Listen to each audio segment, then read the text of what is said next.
Hi everybody, welcome back to the channel, and a little bit of nostalgia for those grognards and people who've been in the hobby a little while.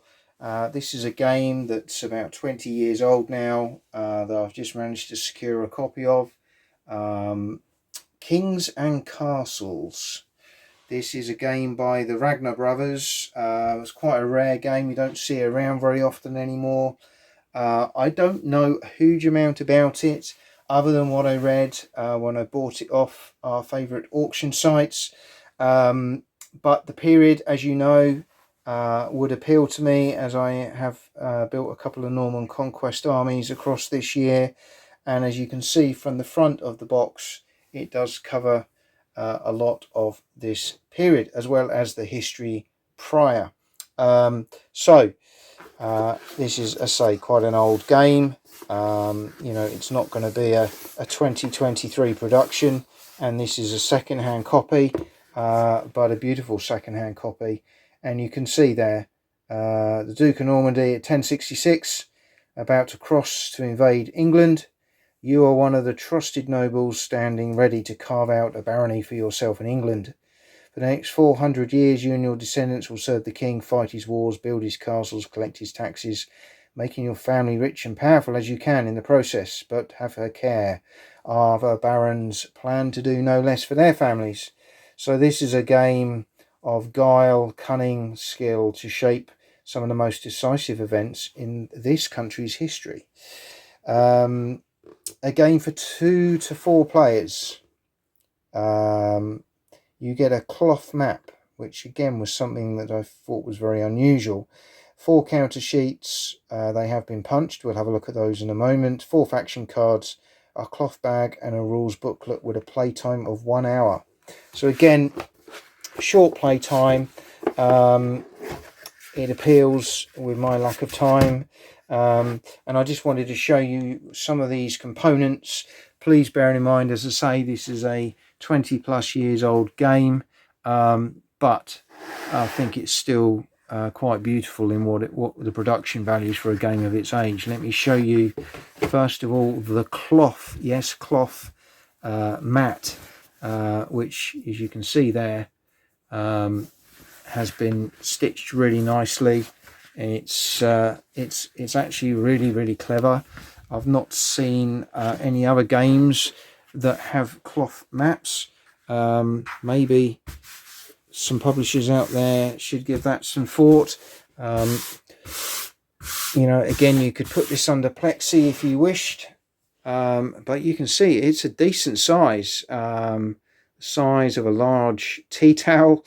But bearing in mind this has been owned previously, hopefully you can get a real feel for that, and I really like it. There's something I really like. It's basic. It hasn't got lots of artwork and detail on it, but hopefully what you can do is get a flavour of the game just by looking at that. It makes you want to play and set it up and see what it's all about. So I normally do the map last, but it was on the top of the box, and the beautiful thing of that is you can just fold it up and put it away, which is what we're going to do. So let me just maneuver the camera back so you can see the box, and we'll just quickly fold that so that that's in a good place, because of course we don't want to get that too creased. I'm hoping to get that out and play with that in due course, but really like that touch. So you get a rules booklet, quite small book, small size. I like that.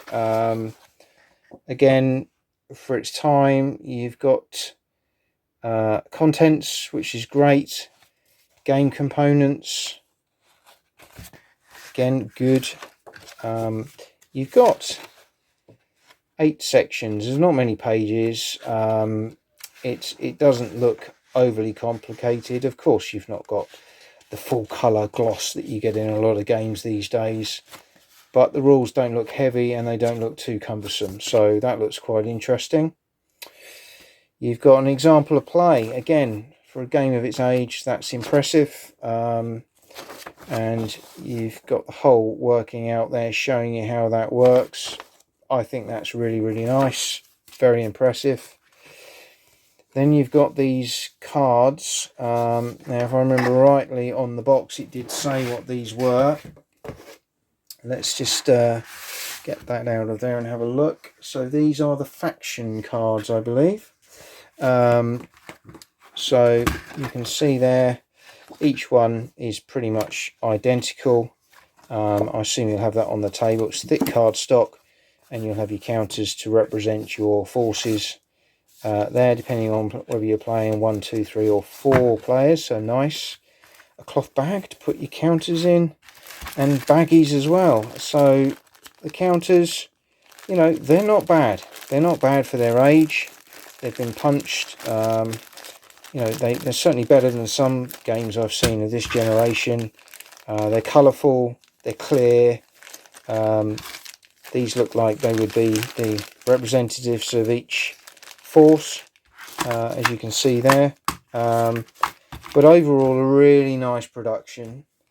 Something a little bit different, a little bit of nostalgia, and hopefully an interesting little game. I've seen some really positive comments about this little game online. A lot of people say it's one of those games that they've not played for a while, but they do enjoy it and they love to get it out. I think it's one of those things that sometimes probably just gets parked on the shelf and forgotten about with all the new candy that's coming into the market all the time in terms of board games and war games. But sometimes it's great to get an old game out and just look at the quality of that production for a game that was produced nearly 24 years ago. And that's Kings and Castles by the Ragnar brothers. Hope you've enjoyed this little trip back down memory lane, and look forward to seeing you all again very soon.